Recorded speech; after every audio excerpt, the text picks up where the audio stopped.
میں ظلمت شب میں لے کے نکلوں گا اپنے درماندہ کارواں کو، شرر فشاں ہوگی آہ میری، نفس میرا شعلہ بار ہوگا۔ اعوذ باللہ من الشیطان الرجیم، بسم اللہ الرحمن الرحیم۔ آج کے کلام اقبال کا نام شمع اور شاعر ہے۔ شمع موم بتی کو کہتے ہیں،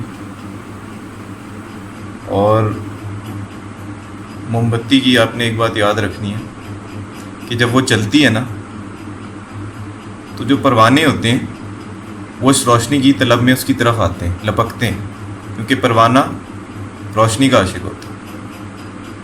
تو علامہ سے ایک مکالمہ کرتے ہیں، علامہ سے سوال پوچھتے ہیں کچھ۔ علامہ کہتے ہیں کہ مجھے تو بڑا عرصہ ہو گیا، میں بھی جل رہا ہوں، یعنی اپنے کلام سے لوگوں تک روشنی پہنچانا چاہ رہا ہوں، مگر میری کوئی محفل نہیں ہو رہی۔ بڑی کوشش کی ہے کہ کوئی خدا کا عاشق میرے کلام سے پیدا ہو، پر وہ ہو نہیں رہا۔ اور کہتے ہیں کہ شمع تو جو جل رہی ہے، تو نے تو ایسے اپنے گرد پروانوں کو عاشق کر لیا ہے، یہ کیا وجہ ہے؟ یہ سب جو انہوں نے شکایت کی ہے فارسی میں کی، میں نے اس کا ایک خلاصہ کیا۔ اب شمع انہیں جواب دیتی ہے، اور یہ کافی لمبا جواب ہے، آج اس کے بس 2 اشعار پہ غور کریں گے۔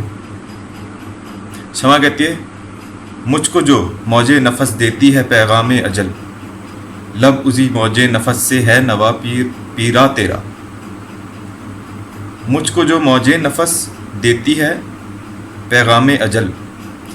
اچھا، اس کو سمجھنے سے پہلے ایک بات یاد رکھنی ہے، جو پروانے ہوتے ہیں وہ موم بتی کے عاشق نہیں ہیں، وہ اس روشنی اور اس حرارت کے عاشق ہیں جو اس کے جلنے سے آتی ہے۔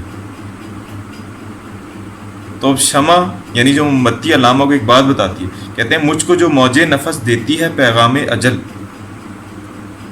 کہتے ہیں مجھ کو جو موج نفس کہتے ہیں سانس کی لہر کو، یعنی پھونک ہو گئی، وہ کیا دیتی ہے؟ پیغام اجل۔ پیغام اجل کہتے ہیں موت کا پیغام۔ ظاہر ہے جب آپ پھونک مارتے ہیں تو موم بتی بجھ جاتی ہے، اور جب موم بتی بجھ جائے گی تو اس میں آگ اور حرارت ختم ہو جائے گی۔ جب آگ اور حرارت نہیں رہے گی تو خدا کے عاشق وہ پروانے تشبیہن، تو وہ پروانے کیوں آئیں گے اس موم بتی کی طرف؟ لب اسی موج نفس سے ہے نوا پیرا تیرا۔ تو کہتے ہیں جو تمہارے جو لب ہیں، تمہارے جو ہونٹ ہیں، اسی موج نفس سے، جس سے وہ اس کی آگ بجھ گئی، جس سے تمہارے گرد علامہ وہ خدا کے عاشق آتے، پروانے آ کے بیٹھتے، تو کہتے ہیں تیرے لب پہ وہی موج نفس ہے جس سے وہ آگ ہی بجھ جاتی ہے خدا کے عشق کی۔ اور یہ کلام علامہ نے اپنے آپ کو ایک تھوڑا ملامت میں لکھا ہے، ایک عاجزی میں لکھا ہے، اس وجہ سے ایسی باتیں کر رہے ہیں۔ تو کہتے ہیں لب اسی موج نفس سے ہے نوا پیرا تیرا۔ تو کہہ رہے ہیں تمہارے جو ہونٹوں پہ وہی موج نفس، وہی سانس کی لہر، وہی بات ہے جس سے کیا ہوتا ہے؟ آگ بجھ جاتی ہے عشق کی۔ میں تو جلتی ہوں کہ ہے مزمر میری فطرت میں سوز، تو فیروزہ ہے کہ پروانوں کو ہو سودا تیرا۔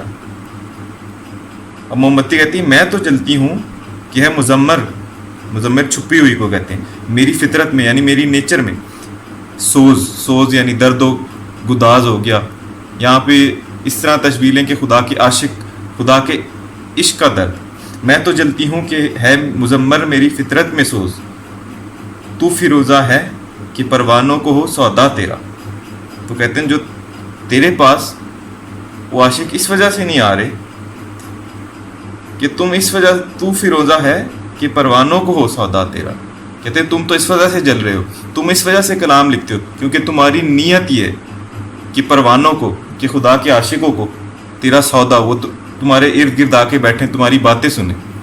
کہتے ہیں لوگ اس وجہ سے نہیں کھنچتے، اور میری طرف کیوں کھنچتے ہیں؟ شمع کہتی ہے میں تو جلتی ہوں کہ ہے مزمر میری فطرت میں سوز۔ کہتے ہیں میں تو اندر سے جل رہی ہوں نا، میری فطرت میں ہے یہ بات۔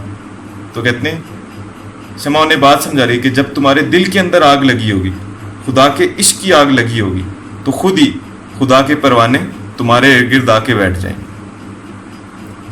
اور ہمارا جو مقصد ہے کلام اقبال کو عام کرنا اس نیت سے کہ ہم لوگ اس پہ عمل کر سکیں، جس کے لیے نوجوانوں کو جرت مندی اور غیرت مندی کا مظاہرہ کرنا پڑے گا، جس طرح علامہ خود کہتے ہیں اگر جواں ہو میری قوم کے جسور و غیور تو قلندری میری کچھ کم سکندری سے نہیں. کہتے ہیں اگر جواں ہو میری قوم کے جسور کہتے ہیں نہایت جرت مند ہونے کو، او غیور، اور نہایت غیرت مند ہو تو قلندری میری کچھ کم سکندری سے نہیں. یہ جو میرا قلندرانہ کلام ہے یہ سکندری سے کام نہیں ہوگا. سکندر کون ہے؟